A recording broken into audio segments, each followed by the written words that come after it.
je suis Caro. Bonjour, je suis Amar Jabkor. Bienvenue sur le podcast Au fil du yoga, podcast dédié au yoga, à sa philosophie et à son histoire.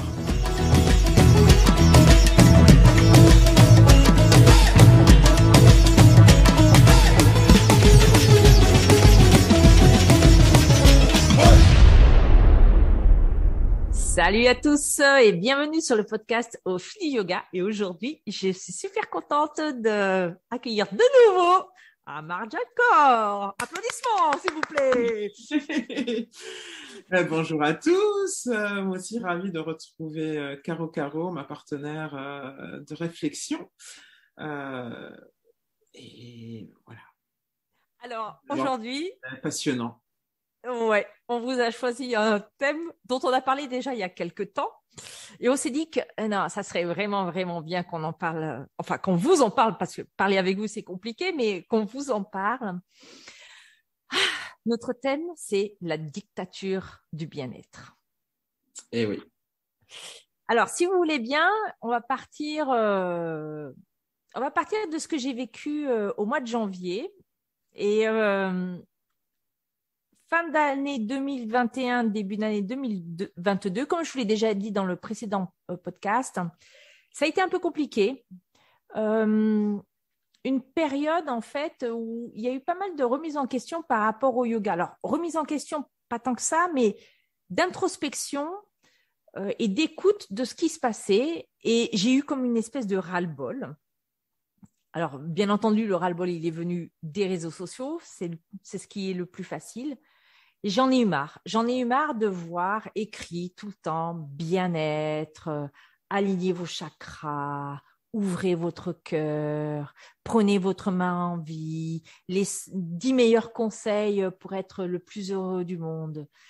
Et aussi ras-le-bol des conseils du genre vous ne pouvez pas vous asseoir 5 minutes pour méditer, vous avez raté votre journée. Le bien-être est très culpabilisant. Alors, allez voir un peu dans vos librairies les étals de livres sur le développement personnel et le bien-être. Parce que développement personnel et bien-être sont deux notions qui sont extrêmement liées, qui ont vraiment pris de l'ampleur au début des années 2000 avec le développement de la psychologie positive de Seligman. Alors, je fais mon intéressante parce que j'ai lu un livre quand même par rapport à ça, que je vous conseille énormément, qui s'appelle Apicratie de Eva Illouz et de Edgar Cabanas, qui est très intéressant du point de vue sociologique pour nous permettre de comprendre un peu ce qui se passe dans notre société d'aujourd'hui. Et moi, je le raccorde aussi énormément au yoga parce que sous couvert de bien-être, je trouve que on a dévoyé le premier message du yoga pour faire du yoga quelque chose de très commercial. Hein. Et en définitive, ceux qui ne font pas du yoga, eh bien, ce sont des personnes qui ne se prennent pas en main et je trouve ça très culpabilisant. Alors, je oui. me permets d'intervenir avant qu'on aille plus loin. Sur ces notions de culpabilisation pour donner une définition de ce qu'est le bien-être. Parce qu'on en parle avant d'expliquer pourquoi on vit sous le joug de cette dictature terrible, sachant de quoi on parle. Bien-être, donc, c'est, je lis dans le dictionnaire, c'est sensation agréable procurée par la satisfaction de besoins physiques, l'absence de soucis. Ou situation matérielle qui permet de satisfaire les besoins de l'existence, jouir d'un certain bien-être. Voilà. Et les synonymes sont bonheur, plaisir, aisance et confort. Bonheur. Bonheur, oui, bonheur. Ah oui. Oui, bonheur, ça c'est un synonyme de ce qu'est le bien-être. Et effectivement, si tu permets, Vas-y. On œuvrera là-dessus. À partir du moment où dans la définition, donc c'est le petit Robert, moi j'aime bien les sources basiques, pragmatiques des choses. Si on associe effectivement bien-être et bonheur, d'accord, que se passe-t-il ? On part donc du constat qu'on n'a pas assez de bonheur. Ce qui reste à définir, mais je crois qu'on avait fait un podcast sur cette question. Oui. Donc, il n'y a pas assez de bonheur dans notre vie, donc pas assez de bien-être. Donc, c'est quelque chose qu'il faudrait développer, muscler, comme quelqu'un dans une salle de musculation. Voilà, muscle cette capacité au bien-être. Et comme le dit très bien Caro, bien-être est donc souvent couplé, et je ne savais pas depuis quand, mais donc depuis les années 2000, donc c'est pas très vieux, ça fait 20 ans, avec les notions de développement personnel. Donc ce qu'on a en tout cas remarqué, c'est qu'il y avait eu un boom en fait des livres sur le développement personnel, la méditation comme ci, comme ça. Alors évidemment, je ne suis pas en train de dire que tout ça est mal. Oui, tu as tout à fait raison. Juste, je fais une parenthèse. Surtout, ne voyez pas ça comme quelque chose de négatif. Ce dont on veut vous entretenir avec Maïmouna, c'est que nous, on voit les dérives et la dictature du bien-être, tout comme nous ne sommes absolument pas contre la notion de bonheur. Mais ce sont plutôt les dérives que nous voyons, que nous critiquons. Que nous critiquons, effectivement, mais surtout notre objectif avec Caro, mais vous l'aurez compris depuis le début de nos podcasts, qui remontent maintenant à plusieurs mois, c'est plus ouvrir une porte de réflexion pour vous. C'est-à-dire qu'on partage notre expérience d'enseignante de yoga, mais de femme également, sur tout ce qu'on a pu croiser au cours de notre chemin de vie, des situations différentes dans lesquelles on a été, des points de réflexion philosophique, parce que Caro est érudite, philosophe. Donc, de ce fait-là, si vous voulez, il y a des points de réflexion comme ça qui sont importants à aborder en tant que yogi, pratiquant de yoga, ou toute personne s'intéressant en fait à ces voies, entre guillemets, d'accomplissement. Donc, j'en reviens à cette notion de bien-être, couplé donc au bonheur. Cela signifierait que la personne lambda qui ne se soucie pas de son bien-être serait une personne qui finalement serait mal dans sa peau, mal dans son corps.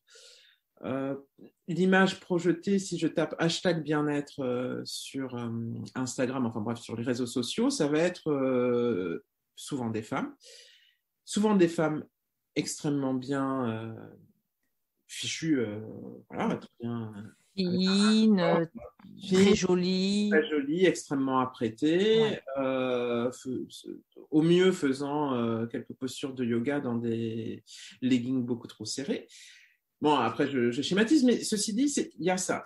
Ou l'autre versant, que moi et Caro, on a connu dans notre jeunesse, qui était le versant New Age, ouais. Du bien-être, c'est-à-dire avec des pierres, avec l'ouverture des chakras, de l'encens, des purifications avec de la sauge, etc. Là, on était aussi dans une forme de bien-être. Donc, dans les deux cas, aujourd'hui, les deux perdurent, aussi bien ce côté très New Age avec le tambour, tout ça, que je ne critique pas. Mais je dis juste, voilà, il y a cette fantasmagorie de ce qu'est le bien-être qui s'impose en fait à tout à chacun. Et finalement, la question qu'on veut poser et sur laquelle on va débattre avec Caro, c'est peut-on sortir en fait de ce diktat dans la mesure où on est soit professeur de yoga, soit pratiquant de yoga, soit pas pratiquant de rien du tout, mais juste curieux. Dans quelle mesure on peut sortir de ce carcan? Parce que quelque part, même politiquement ou sociétalement, ce qui sort, c'est quoi? C'est qu'il y a eu une phase après 68 de libération, d'accord, du carcan du travail, des enfants, de la routine, du train-train, de sur lequel on pose un regard assez négatif, ce qui n'est pas forcément mon cas, mais voilà, d'une façon générale, la société pose un regard assez négatif, et derrière, la voie de libération, entre guillemets, serait forcément de s'accorder du temps, de s'accorder du temps, je cite, et ensuite on dira ce qu'on en pense, de s'accorder du temps, d'être donc dans le bien-être, prendre soin de soi, retrouver un lien avec soi-même, être un peu égoïste, mais pas trop, pratiquer le yoga. L'autre question qui sort derrière ça, c'est est-ce que le yoga d'une façon globale, hein, donc je vise aucun yoga en particulier, et j'inclus tous les yogas d'une même façon, la façon dont c'est vendu, est-ce que c'est pas devenu une nouvelle religion émancipatrice, athée ou pas athée, mais peu importe, une nouvelle religion émancipatrice de l'homme moderne, sous prétexte de bien-être, et qui va faire de son pratiquant quelqu'un qui est l'humain moderne 2.0. Donc c'est une question que je pose, puisque comme vous le savez, souvenez-vous, en philosophie, en terminale, on pose d'abord une question et ensuite on débat. Donc voilà les questions qu'on se pose, je pense n'en avoir oublié aucune. Et quand on parle toutes les deux de dictature du bien-être, et je rajouterais même dictature du terme bienveillance, hein. Il faut savoir ce qu'est la bienveillance, de quoi parle-t-on quand on est dans cette histoire de bienveillance, la bienveillance qui se tartine à plus en finir. Bon, vous sentez que je suis un peu critique, mais pas tant. Je tente quand même d'être quelqu'un de bienveillant. Mais quelle est l'intention qui est derrière? Quelle est véritablement l'intention qui est derrière? Et si j'extrapole totalement, donc ça fait beaucoup de questions dans la question, à quel moment est-ce qu'on peut réellement parler de bienveillance dans les réseaux sociaux? Ça, c'est une vraie question. À partir du moment où on s'expose et qu'on donne des leçons, peut-être qu'on le fait nous-mêmes, hein, mais pas des leçons de morale, mais je dirais ce qui n'est plus des pistes de réflexion, mais on va dire des injonctions au bonheur, des injonctions à la méditation, des injonctions à la pratique. Est-ce qu'on est encore dans la bienveillance de l'autre? Réel. Donc voilà, donc tout ça, c'est les questions qu'on a l'ambition d'aborder, de résoudre clairement pas, parce que ce n'est pas notre rôle. Notre rôle, c'est de poser des questions et voir ce qui comment ça résonne pour vous. Et bien sûr, n'hésitez pas à commenter, à nous contacter là-dessus. Mais voilà, donc c'était notre introduction. Il y a beaucoup de choses. Je vais rebondir sur le terme bien-être qu'on utilise beaucoup tous, que nous sommes en définitive sans penser à mal. Je m'explique. Quand, par exemple, en tant que professeur de yoga, vous organisez un atelier, une retraite, systématiquement, on met le mot bien-être. Venez partager une bulle de bien-être, créons ensemble une bulle de bien-être. Et en fait, au fur et à mesure de la lecture de ces différents posts, je me suis dit, mais mince, ça veut dire que le reste du temps, je ne suis pas dans le bien-être. Et c'est là où je trouve que les termes que nous utilisons, attention, sans vraiment avoir pensé à ça, ça introduit un biais fallacieux et qui peut culpabiliser. Certes, on veut expliquer aux gens que pendant cet atelier, ça va être vraiment super bien. Donc, comme ça va être super bien, on va se sentir bien, on va pouvoir exprimer vraiment tout ce que l'on pense. Oui, enfin, dans le cadre du yoga, parce que quand vous êtes à l'extérieur, vous exprimez aussi ce que vous pensez. Vous êtes comme vous êtes, mais différent parce que, en fait, en fonction de chaque atmosphère, de chaque environnement, on a une facette de notre personnalité qui s'exprime un peu mieux qu'une autre. Mais ça ne veut pas dire qu'on n'est pas bien. Et c'est la première chose. Et c'est pour ça que je parlais de culpabilité.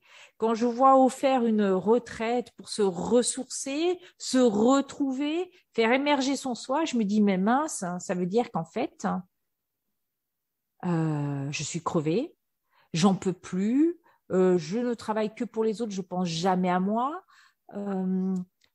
Mais qui est mon soi véritable? Vous voyez, c'est en fait cette dictature de, en fait, vous passez d'un état N à un état N plus 1 si vous faites obligatoirement du yoga ou vous allez dans une retraite bien-être.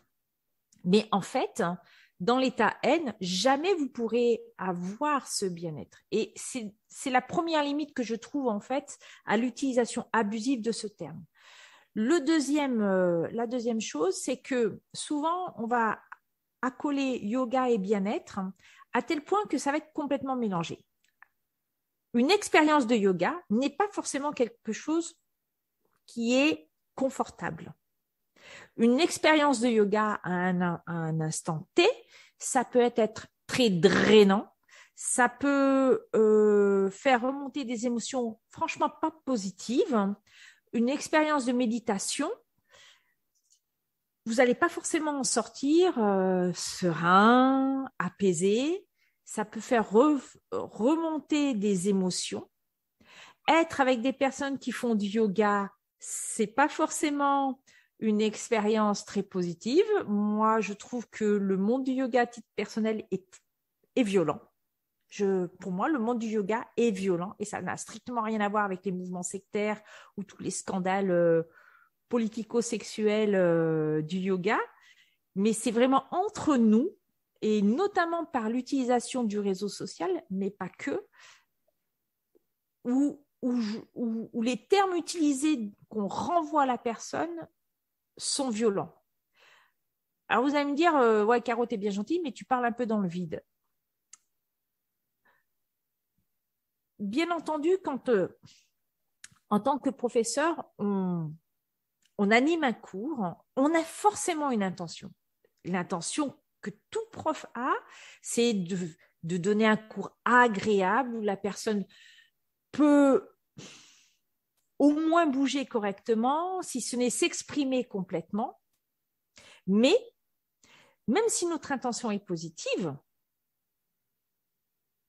et des fois je me dis qu'il ne faudrait pas qu'on ait d'intention du tout, ça peut générer quelque chose de pas négatif, mais de très compliqué à gérer pour la personne. Je donne un exemple. Vous faites un cours où vous dites, bon, bah voilà, on arrive sur la fin de l'année, on est fatigué, donc on va travailler sur les hanches, parce qu'on sait que les hanches retiennent les émotions parce qu'elles sont reliées au muscle psoas et que quand on est stressé, ce muscle tend à se spasmer. Donc, du coup, nos ouvertures de hanche, c'est-à-dire des rotations de la hanche, sont compliquées et ça peut faire mal. Donc, on a des cours qui vont contenir un certain nombre d'exercices musculaires pour ouvrir les hanches. Mais ouvrir une hanche, ça peut faire mal. Et libérer facilement les émotions, ça peut faire mal. Autre exemple, avec Maïmouna l'a fait aussi. On a fait la méditation de la mort. Tu te souviens, Maïmouna? Oui. C'est une méditation de la mort qui est contenue dans le livre d'Anna Forrest, Fierce Medicine, qui est en fait, pendant une méditation qui est relativement longue, d'envisager la fin de sa vie. Et qu'est-ce qu'on ferait sur cette fin de vie, ce qui pourrait nous permettre en définitive de rebondir. Bon. Je pense que toi comme moi, on l'a plutôt bien vécu et on a vu le côté, hormis le côté émotionnel qui peut ressortir, surtout si vous êtes dans un milieu où justement il y a des tambours, ce genre de choses. Vous êtes plongé dans le noir, ça remue, mais vous arrivez à en sortir quelque chose de positif. Moi, j'ai un pote qui n'a pas pu la faire. Il était complètement bloqué, il ne voulait pas. Parce que même si l'intention est positive, une méditation de la mort pour mieux revivre, ça peut être compliqué. J'ai eu le débat aussi de l'intention au cours d'un yoga nidra. Il y a ce qu'on appelle le sankalpa, qui est le terme sanskrit qui veut dire intention, souhait de vie, que l'on peut placer au cours d'un yoga nidra, qui n'est encore une fois, pas une simple relaxation, comme je le vois systématiquement bassiner, ça c'est mon credo, hein, vous y échapperez pas. En fin de cours de yoga, un yoga nidra, c'est pas une relaxation. Le yoga nidra, ça peut déranger, c'est-à-dire que on développe selon un scénario un peu particulier des idées, des images que vit la personne dans une espèce de conscience mélangée de 3 états de veille, de sommeil profond et de rêve. Mais moi, je peux par exemple vous dire une rose rouge. Pour moi, une rose rouge, c'est une jolie rose. Pour vous, dans votre inconscient, une rose rouge peut faire émerger une image tout à fait déstabilisante qui peut même vous faire pleurer. Et vous allez ressortir avec beaucoup peut-être de colère. Donc, tout ça pour vous dire que quand on a l'intention de bien-être au départ, c'est pas forcément du bien-être qui va être généré par le cours. Et en plus, il y a cette promesse de bien-être que l'on lit au yoga actuellement. Venez sur votre tapis pour libérer vos émotions, faire sortir vos colères. Oui, in fine, ça peut être intéressant de faire sortir nos colères, etc. Mais on oublie un passage qui est pourquoi on est en colère? Pourquoi on est dans cet état-là? Et il manque cette introspection qui est très importante parce que le bien-être, c'est une promesse du futur, d'un bonheur dont on a parlé comme vous l'a dit Maïmouna dans un podcast. Et moi, je vous invite à aller écouter ce podcast parce qu'il est très intéressant. Ça ne veut pas dire que ça fige à l'instant T ce qu'on pense du bonheur, parce que ça évolue forcément toujours par rapport aux discussions qu'on peut avoir ensemble ou avec d'autres personnes, les lectures, plein de choses. Mais on est dans une société où on court après le bonheur. Moi, je vous poserai simplement la question. Pour vous, c'est quoi le bonheur? Première chose, comment vous le définiriez vraiment? Et là, vous verrez qu'on a plein de définitions différentes. En l'occurrence, le petit Robert dit que le bonheur, c'est le bien-être. Moi, j'en suis pas certaine, à titre personnel. Et là, quand vous nous écoutez, est-ce que vous êtes malheureux? Parce qu'en définitive, le contraire de bonheur, c'est malheur. Donc là, maintenant, est-ce que vous êtes malheureux? Et on croit que le bonheur, c'est une émotion d'exultation, d'exaltation à 100% tout le temps. Et c'est ce que cette société du bien-être et du développement personnel veut nous faire croire. Elle veut nous faire croire qu'on est l'acteur à 100% de notre destinée heureuse. Ça, c'est une pensée de la société néolibérale qui vous rend responsable. C'est bien d'être responsable, de vraiment être l'acteur de sa propre vie. On est tout à fait d'accord. Là où on est moins d'accord, c'est que ça occulte tous les facteurs socio-économiques dans l'environnement dans lequel on est. Et c'est pas parce que vous allez méditer pendant une demi-heure le matin, ou allez, 5 minutes, que vous allez vous extraire de votre milieu socio-économique, de tout ce qui est votre environnement personnel. Et ça, les livres de développement personnel n'en parlent pas. Ils vous donnent que des recettes. Tenir un journal de gratitude, développer des pensées bienveillantes. Ça, c'est ce qu'on vous propose dans les livres. Mais c'est pas que quand vous êtes sur votre tapis ou quand vous êtes le matin, juste après vous êtes réveillé, vous dites, bon allez, 5 minutes, je médite. C'est pas ça. C'est ce qu'oublie la théorie du bien-être et de la psychologie positive, c'est qu'en fait, c'est un état d'être.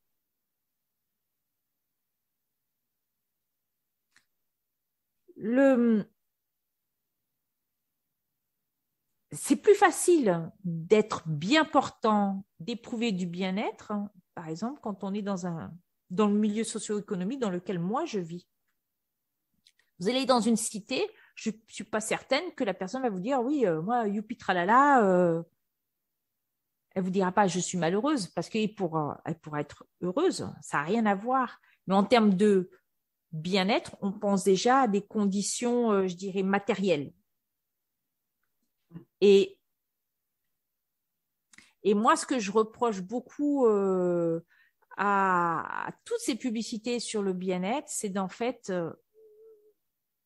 ne pas envisager que ça peut nous renvoyer à quelque chose de négatif et de se dire, ah bah, en fait, je suis pas bien là. Et encore une fois, il y a aussi cet aspect où on oublie, on occulte les raisons. C'est intéressant de se dire, ce que je disais tout à l'heure à Maïmouna, par exemple, j'ai beaucoup de gens qui me disent, oh oui, mais il faut relativiser ou alors, ouais, bon, cette expérience était malheureuse, mais j'ai su rebondir. Ouais, d'accord, mais est-ce que tu l'as vécu, cette expérience malheureuse? Parce qu'en fait, il y a beaucoup de gens qui ne la vivent pas. C'est-à-dire que c'est une fuite en avant. Des fois, il faut peut-être prendre le temps d'être triste, d'avoir de la colère, mais savoir pourquoi on a de la colère.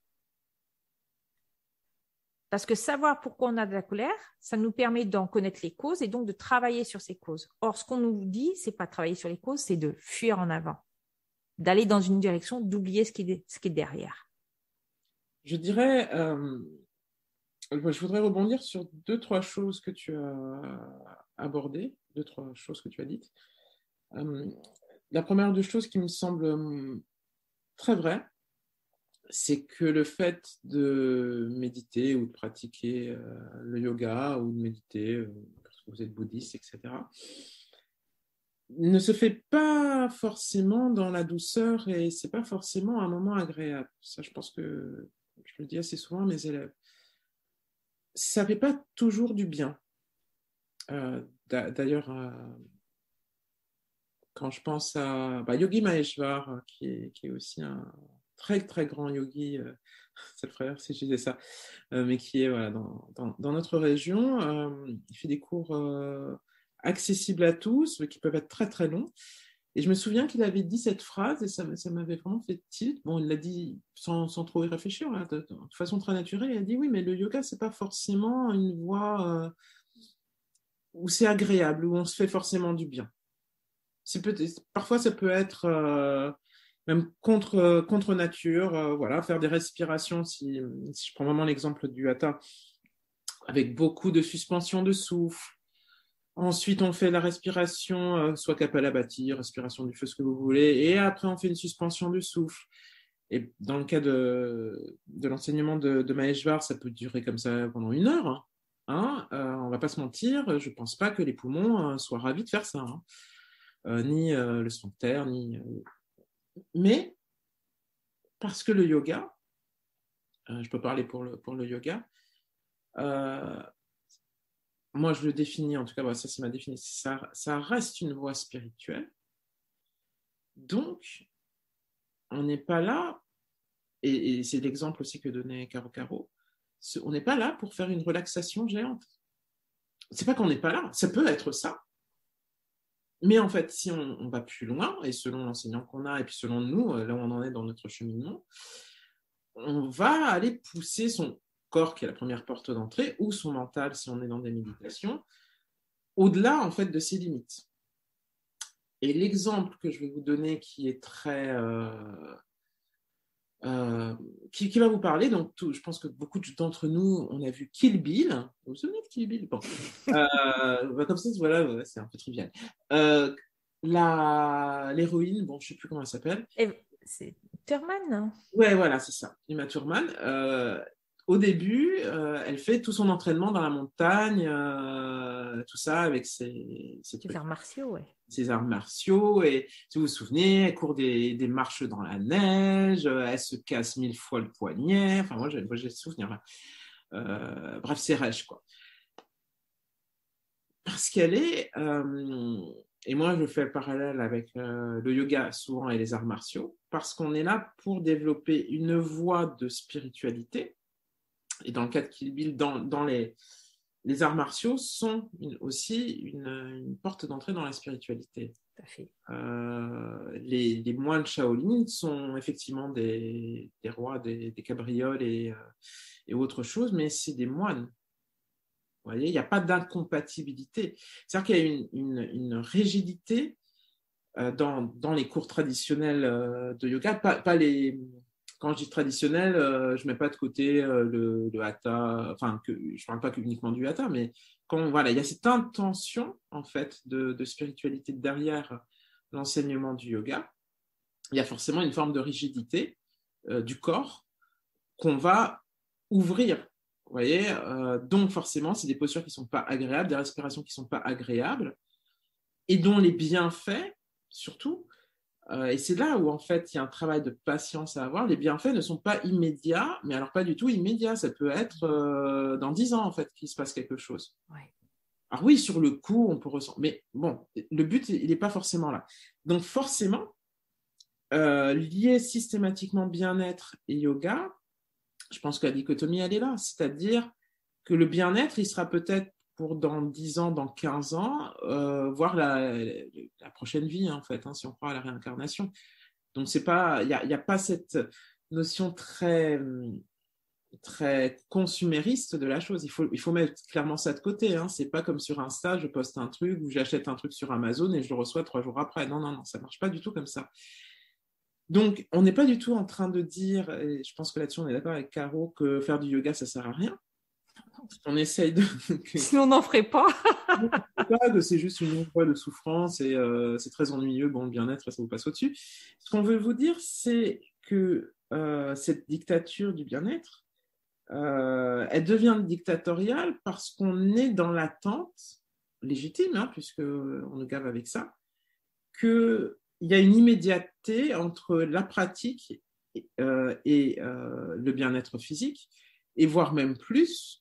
Donc, si je vais vraiment plus loin, mais qui est assez fréquent, c'est-à-dire que la pratique méditative des asanas aussi, ou pranayama, va dans l'immédiateté rendre notre vie beaucoup plus belle.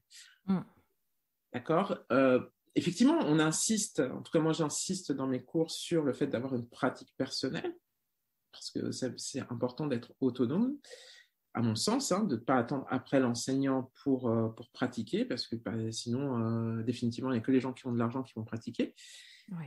Mais il y a quand même cette réflexion à avoir que ce n'est pas parce que je médite et je fais ma pratique du matin que je n'aurai pas des problèmes au travail, que mon compte en banque d'un coup d'un seul va se remplir, parce que, et on en parlait juste avant off, grâce au pouvoir magique de l'intention, de la méditation, je m'imagine avec mon compte en banque avec 40 000 euros dessus et boum, ça va apparaître parce que j'aurais gagné La loi de l'attraction. La loi de l'attraction. Alors, oui et non, cette loi de l'attraction, moi, je ne dis pas que ça ne sert à rien, loin de là, et je ne dis pas que ça ne marche pas pour tout le monde non plus.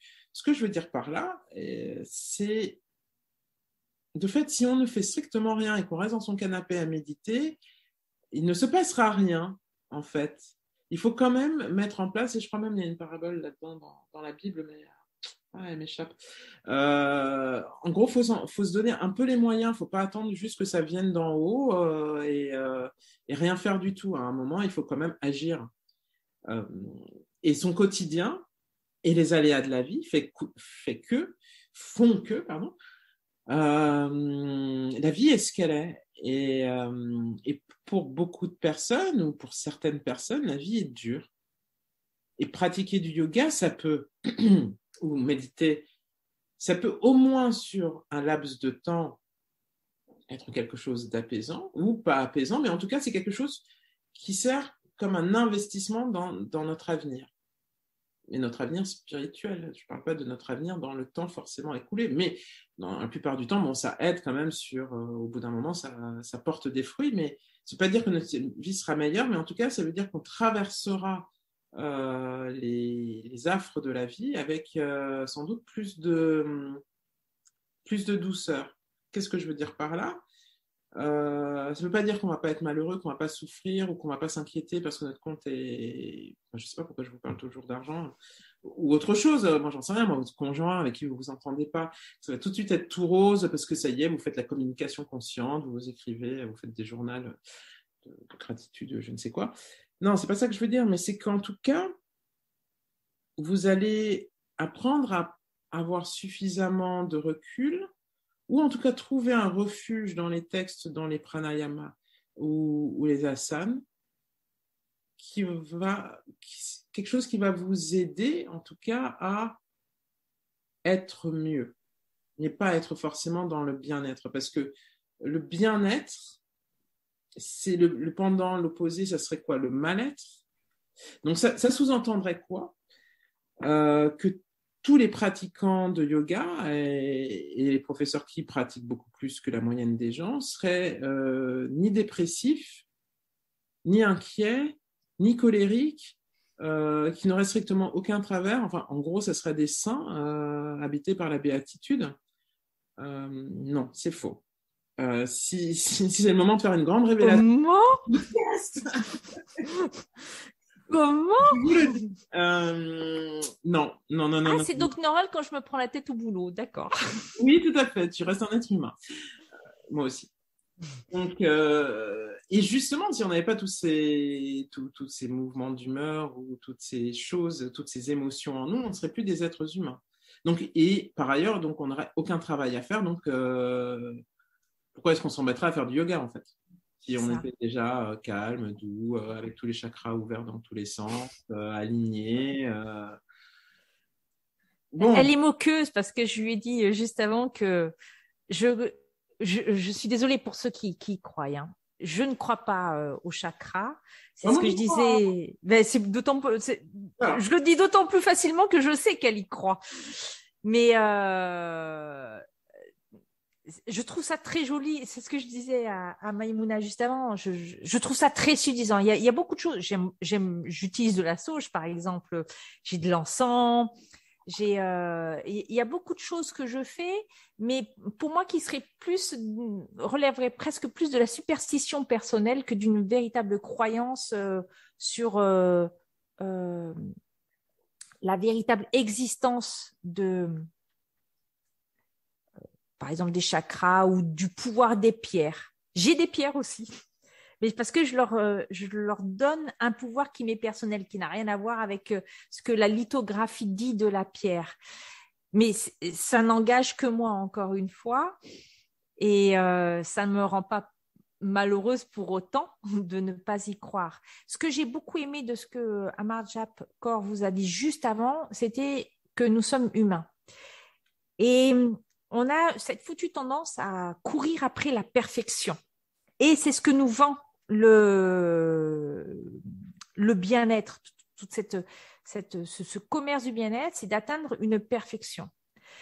Je vais vous le dire tout de suite, jamais vous n'atteindrez une perfection parce que dès que vous aurez pensé l'avoir atteinte, vous allez vous rendre compte que non, ce n'est pas la perfection, il y a encore mieux. Et c'est un peu ce qu'on vous disait sur le podcast sur le bonheur aussi.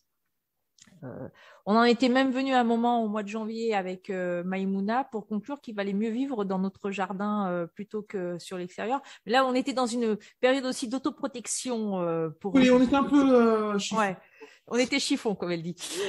Mais la perfection n'existe pas. Et ça, c'est très important. Pensez-y quand on vous dit que le bien-être va apparaître lorsque vous réalisez la posture parfaite. La posture parfaite n'existe pas. Et surtout, ne ressentez pas de mal-être parce que vous n'arrivez pas à faire, moi, je sais pas, moi, un poirier ou un triangle parfait ou même un chien tête en bas. Parce que il y a énormément de facteurs qui vont intervenir. Tout comme, et c'est là où c'est très important, c'est que oui, on peut éprouver des sentiments qui ne sont pas parfaits, qui ne sont pas dans le mood positif, de la positive attitude de notre société. On a le droit d'être en colère. Être en colère n'est pas négatif. Pleurer n'est pas négatif. Et oui, on essaye d'agir avec le plus de sérénité possible ou de bienveillance, parce que tu as utilisé le mot bienveillance possible, mais ça ne veut pas dire que parfois, on ne va pas parler avec colère, on ne va pas dire, moi j'utilise beaucoup de gros mots. Oui, alors je ne suis pas un être pur, je ne fais pas partie, je ne suis pas un être élu non plus, et je ne le veux pas. parce qu'en fait, je préfère vivre la totalité de mes émotions. La dernière chose, c'est que dans la notion de bien-être, on veut, en voulant faire un être parfait, ce qu'on fait surtout, c'est des gens qui se posent encore plus de questions qu'avant. Mhm. Or, c'est pas du tout ça.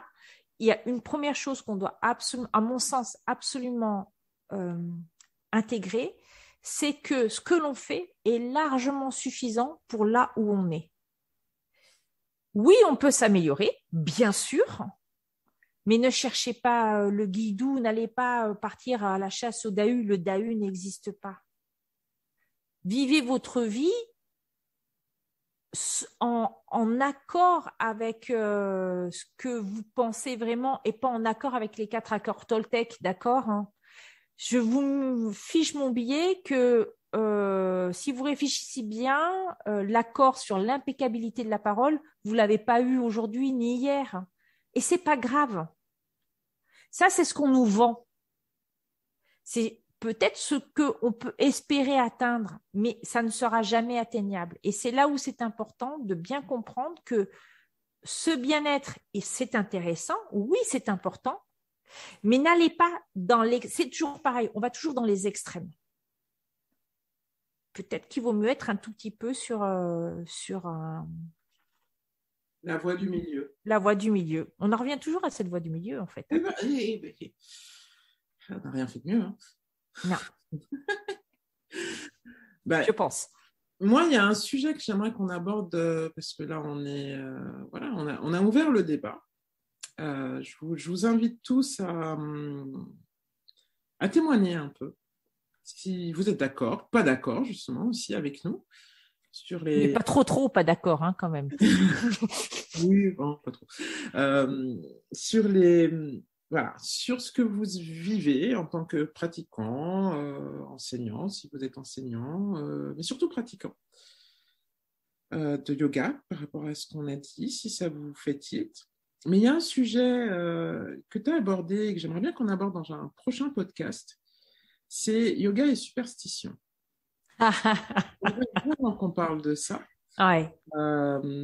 Pour plein de raisons, pour les raisons déjà dans lesquelles voilà, sur cette ouverture qu'on a déjà sur le bien-être, mais aussi sur des différentes pratiques des yogas. J'inclus bien évidemment, et surtout la mienne d'ailleurs,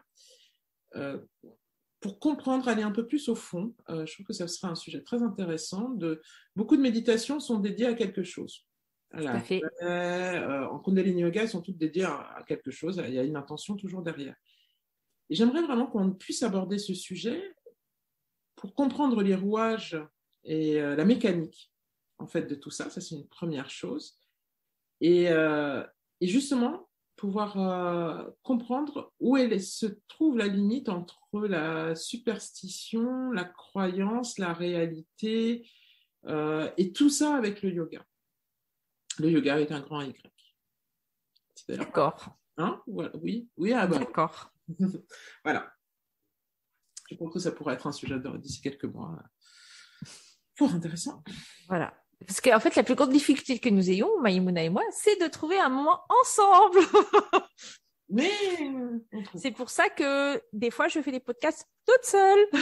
Ils sont magnifiques, les podcasts toute seule. Mais, merci. Donc, merci à tous. N'hésitez pas à commenter. Oui, alors, si vous voulez commenter, on a une adresse mail au fil du yoga. Au fil du yoga, oui, tout attaché, @gmail.com. C'est pourquoi terrible. Par mail. Je vais vous dire pourquoi par mail, même si c'était peut-être pas l'intention derrière tout ça. C'est parce que justement, pour échapper au type d'échange sur Facebook ou Insta, mais un peu plus Facebook, oui, où tout le monde se tire la bourre. D'accord? Donc, si vous souhaitez, et quelque part, là, ça relève de l'intime. Et je pense qu'il faut apprendre aussi à comprendre que ce sur quoi on travaille, c'est quelque chose qui relève tout de même de l'intime. Moi, j'ai toujours eu du mal, je vous le dis très clairement, j'ai eu beaucoup de mal, et je crois que je ne l'ai jamais fait, à prendre mes élèves en photo pendant qu'ils pratiquent. Parce qu'à un moment, c'est une connexion avec soi-même, c'est l'intime, c'est comme quand on est dans sa chambre à coucher. J'estime que ça n'a rien à faire, mais alors rien à faire sur les réseaux sociaux, sauf si tout le monde est d'accord pour... voilà, après, si c'est dans un but publicitaire, bon, c'est autre chose. Et que tout le monde le veut, par exemple, pour un studio de façon ponctuelle, voilà, on sait qu'on vient, on prend la pause. C'est autre chose de prendre les élèves en photo en disant chouette, regardez-moi, j'enseigne avec 15 élèves, ils sont tous en méditation, c'est super. Non, non. Donc, pardon, excusez-moi, ça c'est encore un autre sujet, marketing et yoga.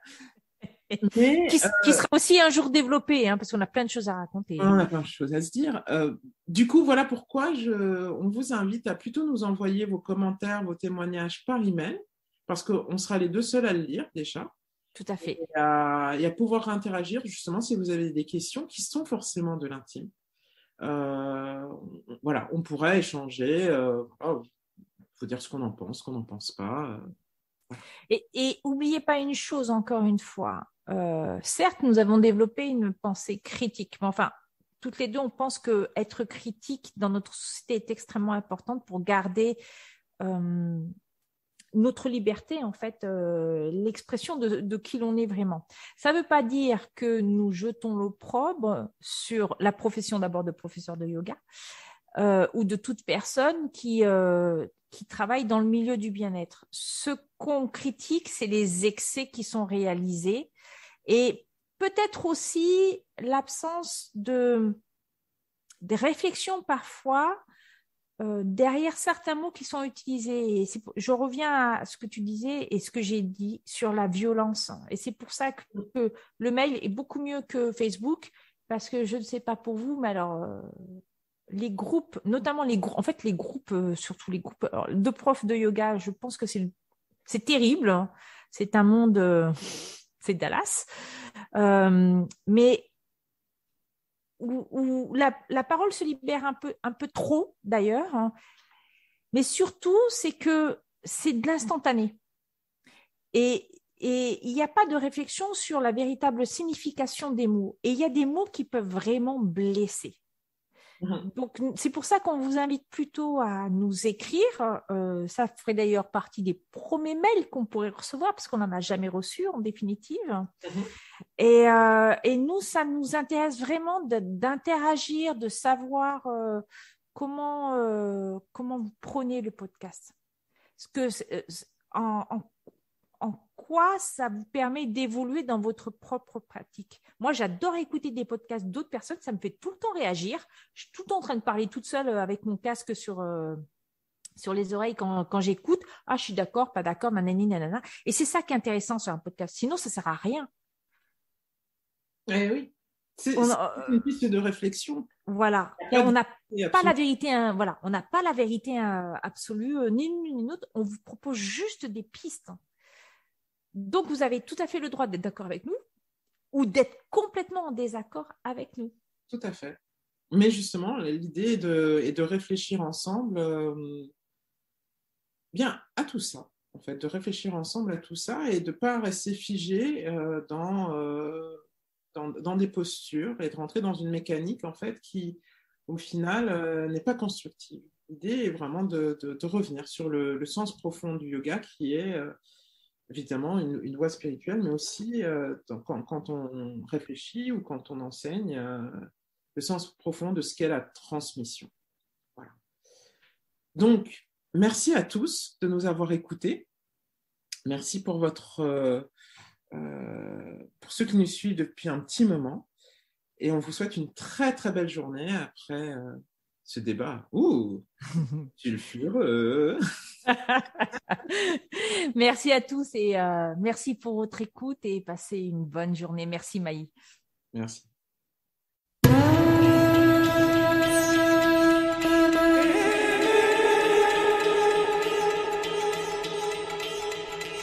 Vous avez aimé? Alors n'hésitez pas à nous le dire en nous écrivant à l'adresse suivante: aufilduyoga@gmail.com.